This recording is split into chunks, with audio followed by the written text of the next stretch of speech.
Hi అండి, అందరు ఎలా ఉన్నారు? బాగున్నారా? ఈరోజు నేను ముద్దపప్పు చేస్తున్నానండి. ఒక కప్పెడు పప్పు ఉడకబెట్టుకున్నానండి కుక్కర్లో. పక్కకు పెట్టుకున్నా. స్పాన్ పెట్టుకొని ఆయిల్ వేసుకున్నా.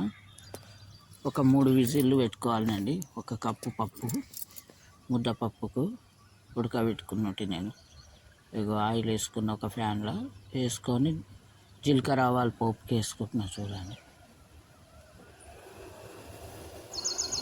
జీలకర్ర ఆవాలు పోపుకి వేసుకోవాలి. వేసుకొని అవి కొంచెం గోలాలండి. వేగినట్టు అయినాక ఉల్లిగడ్డ కట్ చేసి పెట్టుకున్న పచ్చిమిరపకాయలు, ఎల్లిపాయలు ఇటు వేసుకోవాలండి పప్పులో. జీలకర్ర ఆవాలు వేగాలండి. వేగినాక ఉల్లిగడ్డలు వేసుకోవాలి.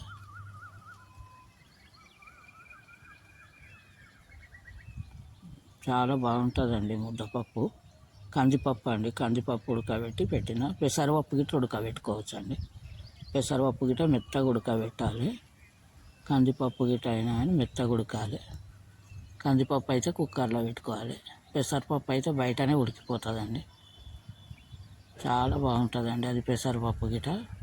పచ్చిమిరపకాయలు, ఉల్లిగడ్డ వేసుకున్నా. కందిపప్పు బాగానే ఉంటుంది. పచ్చిమిరపకాయలు ఉల్లిగడ్డలు మంచి గోలాలండి. ఆయిల్లో కొంచెం ఎర్రగా కావాలి. గోలినాక ఎల్లిపాయలు వేసుకోవాలండి. ఎల్లిపాయలు ఇప్పుడే వేసేసుకోవాలి. గోలుతుండగానే పోపులు వేయొచ్చు కానీ మాడినట్టు అవుతాయి. ఇప్పుడు వేస్తున్నానండి నేను ఎల్లిపాయలు.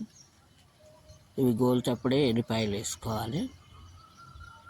కరివేపాకు, వెల్లిపాయలు, పసుపు ఇవన్నీ వేసుకోవాలండి.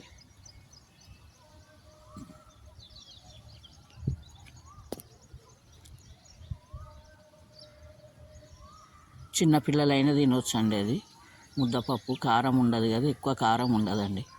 పచ్చిమిరపకాయలు ఒక 2-3 వేసిన, ఎక్కువ వేయను. ఎల్లిపాయలు వేసుకోవాలి.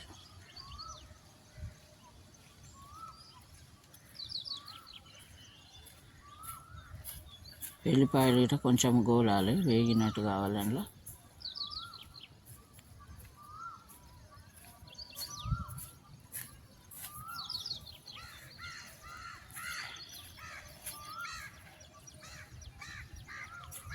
కరివేపాకు వేసుకోవాలి, పసుపు, ఇవన్నీ గోలాలి.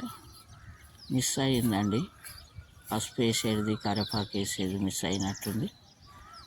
ఇంట్లోనే వేసుకోవాలి కరివేపాకు గిట్ట.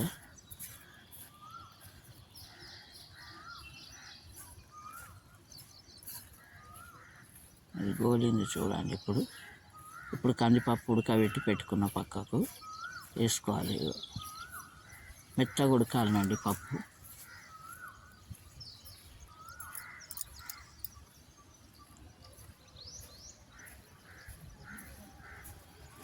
కొంచెం సేపు అట్లనే స్టవ్ మీద ఉంచాలండి. సాల్ట్ వేసుకోవాలి, తగినంత సాల్ట్ వేసుకొని స్టవ్ మీద కొద్దిసేపు ఉడికియాలండి పప్పును. సాల్ట్ వేస్తున్నా.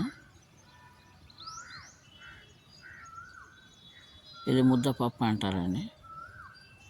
మా నాన్నమ్మ చేసేది, మా అమ్మ చేసేది, మేము చిన్నప్పుడైనా కానీ ఇట్లా చేసేదండి. ఎక్కువ కారం తినకపోతే ఇట్లా వండేసి తినిపించేది పప్పుతోటి. పప్పు చాలా బాగుంటుందండి. ఇట్లా ముద్దపప్పు ఎవరైనా తినొచ్చు, పిల్లలు కానీ పెద్దలు కానీ తినొచ్చండి. బాగుంటుంది. ఇట్లా అప్పుడప్పుడు ఇట్లా చేసుకొని తినాలండి. ఊకే కూరగాయలు తినబుద్ధి కానప్పుడు పప్పు గిట్ట ఎక్కువ వేరే రకాలు తినకుంటే ముద్దపప్పు అయితే ఎవరైనా తినొచ్చు. చాలా బాగుంటుంది ముద్దపప్పు. ఇట్లా స్టవ్ మీద కొద్దిసేపు ఉడికియాలి. దగ్గరికి అయిపోతుందండి ఇక పప్పు.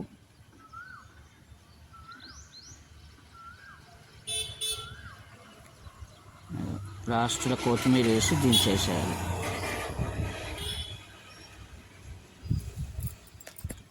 అవుతుంది చూడండి, అయిపోతుంది ఇక పప్పు. దగ్గరికి అయ్యింది. నెయ్యి వేసుకొని తింటే సూపర్ ఉంటుందండి ఈ పప్పు. చాలా బాగుంటుంది. ముద్దపప్పు నెయ్యి కాంబినేషన్ అండి. వేడి వేడి అన్నము ముద్దపప్పు ఎంత బాగుంటుందో. పప్పు అయిపోయిందండి, కొత్తిమీర వేసేసిన లాస్ట్లో. చూడండి పప్పు అయ్యింది. ఇప్పుడు ముద్దపప్పు దగ్గరికి అయిపోతుందండి, గట్టిగా అవుతుంది. ఇక మేము రైస్లో వేసుకొని తిన్నామండి ముద్దపప్పు, నెయ్యి. ఇక వేడి అన్నం అండి ఇది.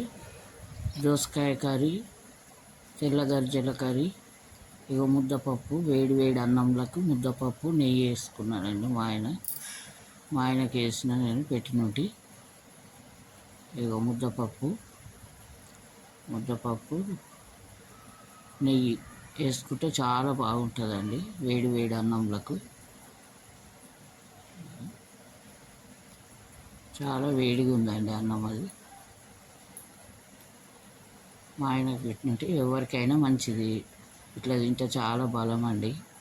ముద్దపప్పు నెయ్యి అన్నము. ఇది ఆవు నెయ్యి అండి, మా కూతురు వాళ్ళ ఆవులది ఇది నెయ్యి. చాలా వేడిగా ఉంటుంది అన్నము, కలుపుకోవడం కూడా వస్తలేదు మా ఆయనకు, వేడి వేడిగా ఉంది.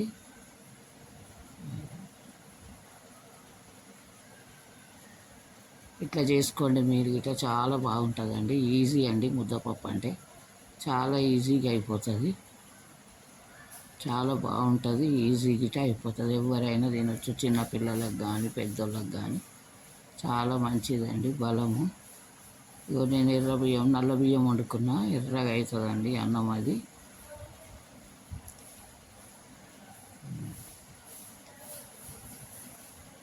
నల్లగా ఎర్రగా పింక్ కలర్ అవుతుంది అన్నం అది.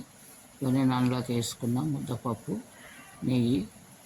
ఇది షుగర్ కంట్రోల్ చేస్తుందండి ఈ బియ్యము, నల్ల బియ్యము పింక్ కలర్ వస్తుందండి. చాలా వేడిగా ఉందండి ఆ అన్నం గిట. ఇక నేను తింటున్నా ఇప్పుడు ముద్దపప్పు నెయ్యి అన్నము. నచ్చితే లైక్ చేయండి, షేర్ చేయండి, సబ్స్క్రైబ్ చేసుకోండి.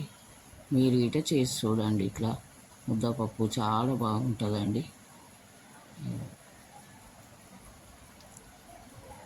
ఎవరికైనా మంచిదండి ఇది. ఈ రైస్ గిట చాలా మంచిదండి, షుగర్ తొందరగా కంట్రోల్ చేస్తుంది.